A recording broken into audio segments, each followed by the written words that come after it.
Hello and welcome to my Module 7 Buckland Communication Chart Internal and External Publics. First off, I have identified my external publics as parents, community members, Ford County authorities, senior citizens, business leaders, community patrons, and Buckland Recreation Committee.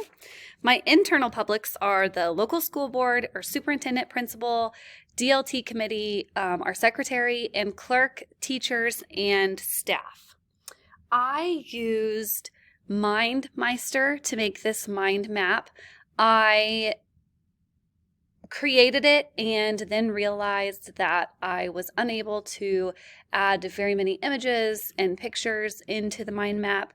And I was also unable to download it as an image in a JPEG without buying the $59 a year subscription. So I ended up buying the subscription.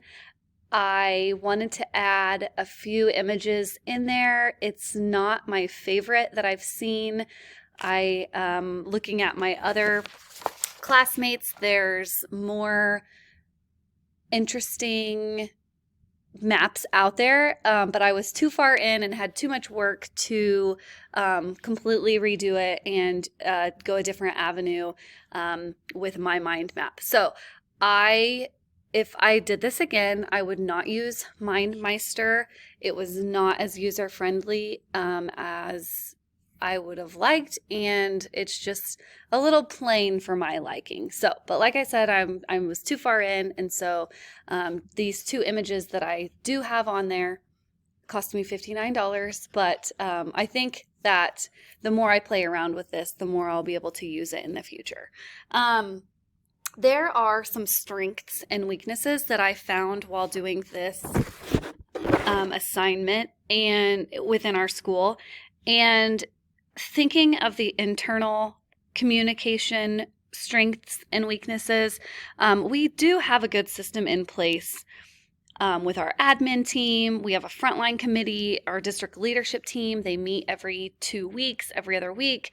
Our frontline meets every week. And if you are a part of those groups, you are kept in the know. They're constantly communicating with each other. There's text threads back and forth.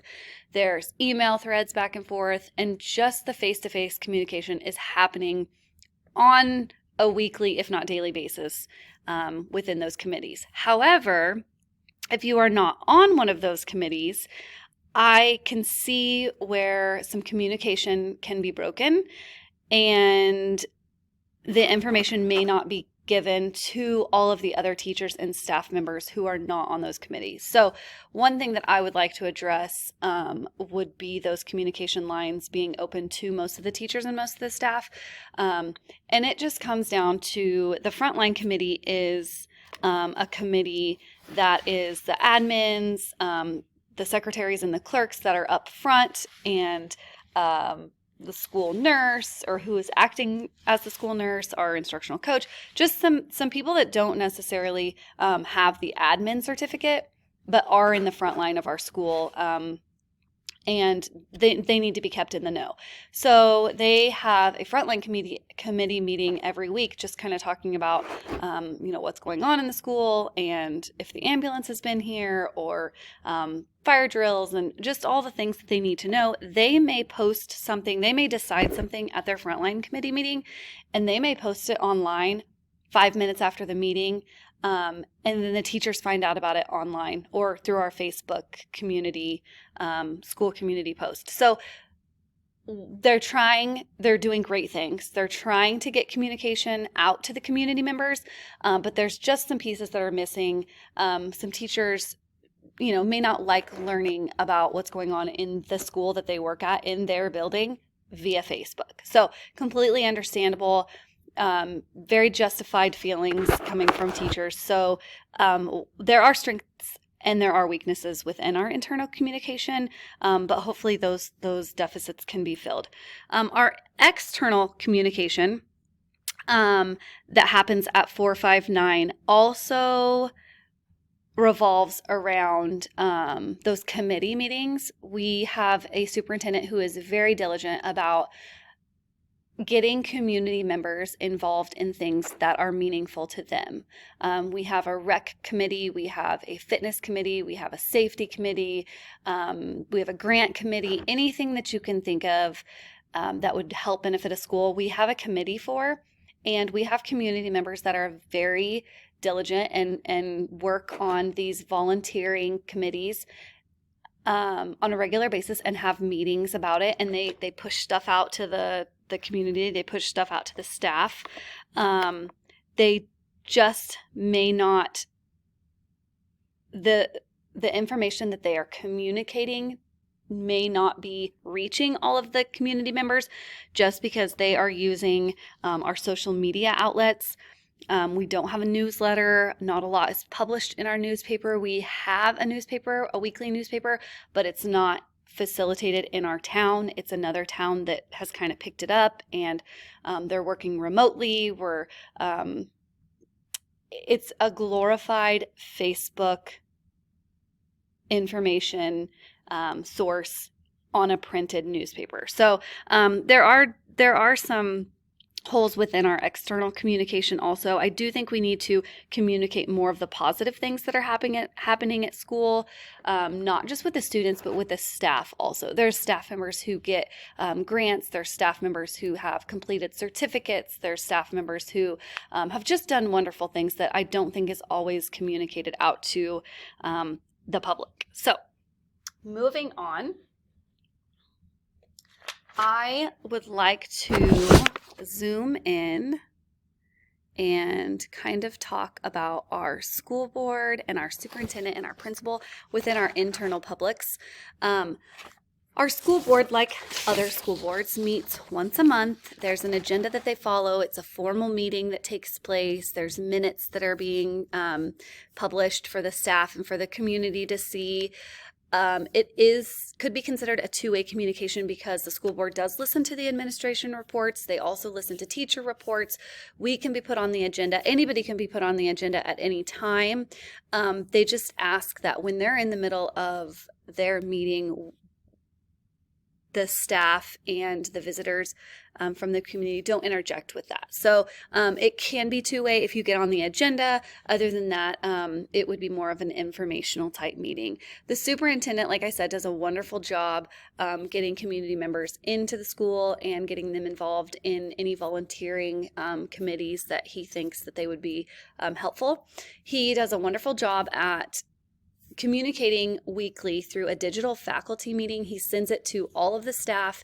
He also has several community members that are on that email list. He has any business leaders that are in our community are on that email list. Also, the community members that are involved in the committees, the grant committees, the safety committees, those sorts of committees. He has those on there. He has some of the parent leaders in our building. So he really does a good job communicating what's going on at the school. He talks about the committee reports, the budget reports, what we've spent money on, how much money we have left. He's very transparent about the budget, and a lot of community members really appreciate that.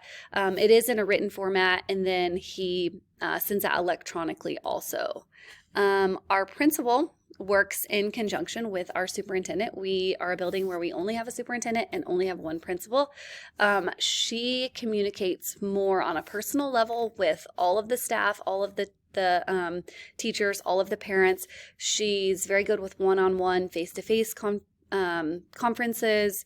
She comes to our faculty meetings we have an elementary PLC, junior high PLC, and high school PLC. She attends all of those and does a lot of the face-to-face communication. She sends emails when she needs to. She's kind of in charge of our building as far as the events that are happening. She's also our athletic director, so that works hand in hand. Who's going to be in our building, what teams are showing up, what time they're showing up, those sort of things. She's really good with parent two-way communication. There's parents that have her cell phone number. I would say 75% of our town has her cell phone number. She does a really good job of that two-way communication. Moving on to our DLT. This is a committee that meets every other week to stay in compliance with our Kansas Star Title I compliance for the state. There are 3 classroom teachers, one from a representative from junior high, from high school, and from elementary, and our instructional coach, our admin team, and then the Title I teacher, myself. And we meet and we talk about data. We set directions for our goals for KISA, also for the Title I IndyStar. Are we meeting the compliances? What do we need to change? And just really it's based on KISA and our Title IndyStar indicators. We do have an agenda that we follow, and it is sent out to teachers in written form, or to the DLT that is on the DLT team. We do take anybody who wants to be on the agenda can come and communicate anything. We're kind of that liaison between the teachers and the admins if things need changed, if we need some tweaking on specific items. Our secretary and clerk, they do the normal daily attendance, lunch count, schedule for the day, upcoming events, sporting schedules. They send that out via email. It's also posted on Facebook page every day. I really like that. I don't know if a lot of schools do this, but they write who is absent and who is tardy every day on there, so we can kind of see. I know myself, when I was a classroom teacher, I obviously knew who was absent from my class, but it was nice because so many of us in a small town are a class sponsor, like a freshman class sponsor, or some sort of coach, and it's just nice to plan your day knowing who is absent and who is tardy.